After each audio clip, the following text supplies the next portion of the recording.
good evening. I'm here to talk about the law of attraction.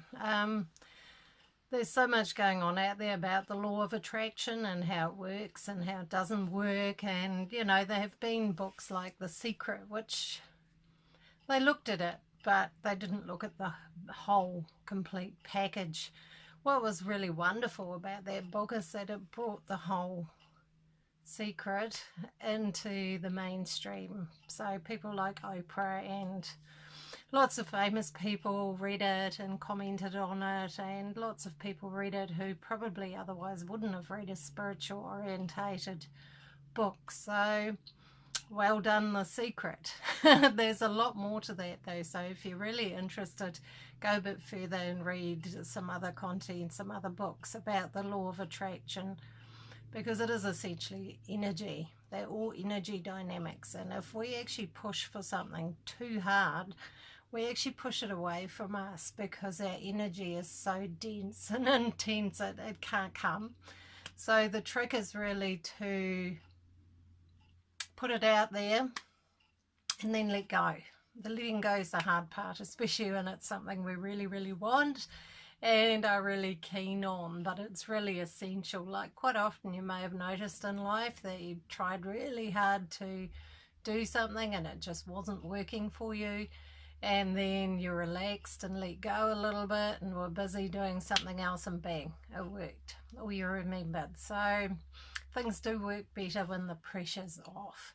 So I've got a few steps here to help. The first one is to act as if you already have it, if you can. You know, experience it as much as you can. If you want a nice car, go and sit in a nice car and smell it, inhale it, feel it, get a sense of what that's all about for you. And yeah, because if you've never sat in one, it's pretty hard to visualize. So act as if you already have it, act abundant.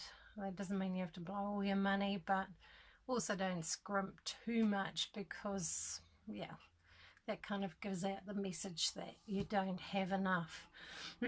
So yeah, take some action towards it.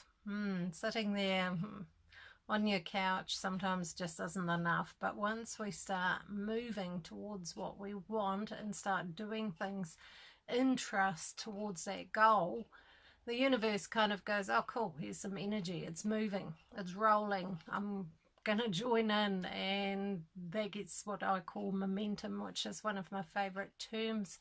That momentum is absolutely vitally important to get anything moving. That doesn't mean you have to work like crazy, but act in faith, act in trust that your steps you're taking will take you where you need to go.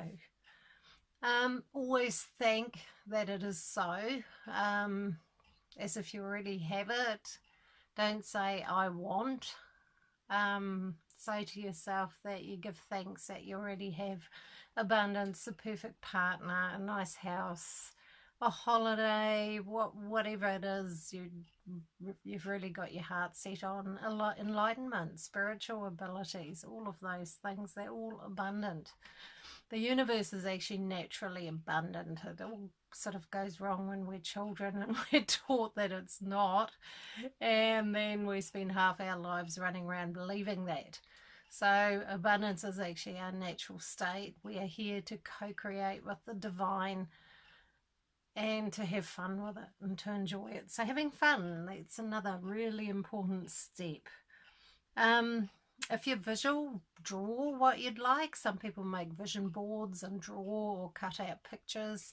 That works really well for visual people. Others like to write what the experience would be like, but always put feeling into it, because feeling is the big key to it that wasn't touched on in some areas and some books and things.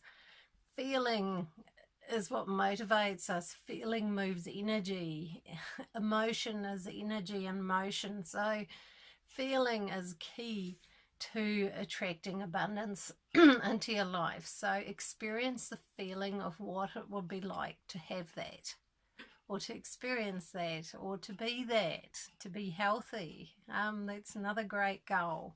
If you're not so healthy, visualize what it would feel like if your body loved walking, loved climbing hills, loved doing things, and just keep that image there and have faith that it can be so again. I mean, it's been done by plenty of people. Miracles do happen, and people have healed themselves of some pretty serious diseases. So, yeah, get really clear about it and set goals that you actually can manage. Like if you set a goal that's so far out of your realm of experience, like $8 million, you might not believe it. And it's quite important that you believe that you can have this. If you don't believe it, it's pretty hard to manifest. And yes, it could still happen, but it might take some time. So start a little bit smaller. One of the fun ways of doing it is parking spaces, a pay rise, yeah, a little bit more health, just baby steps.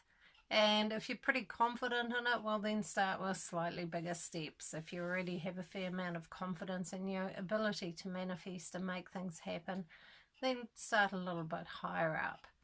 But a lot of people I know who started it, you know, their goals started, like say it was a financial goal. Instead of $8 million, they might go to 200 in a week or 5,000 in a month or something that mentally is believable to them. $8 million is not impossible, but we have to be able to believe it.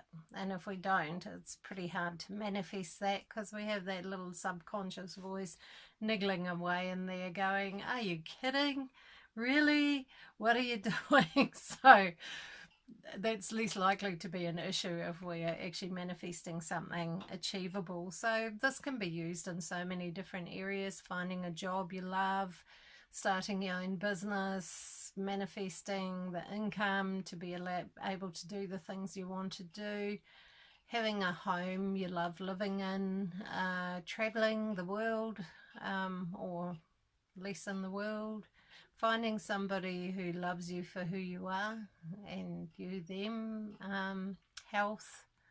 Abundance is not just financial. Abundance is everything that makes us feel fulfilled, abundant, enriched, all of those things. So yes, have some fun with this, play with it, cut out some nice pictures, stick them up somewhere. You don't have to put it in your living room if you don't feel too comfortable doing that. Even a private corner of your bedroom where you can see them every morning is enough. But the biggest trick to it all is to have faith, to have trust, and to trust that you are here as a creative energy, as a creator, to co-create with the divine.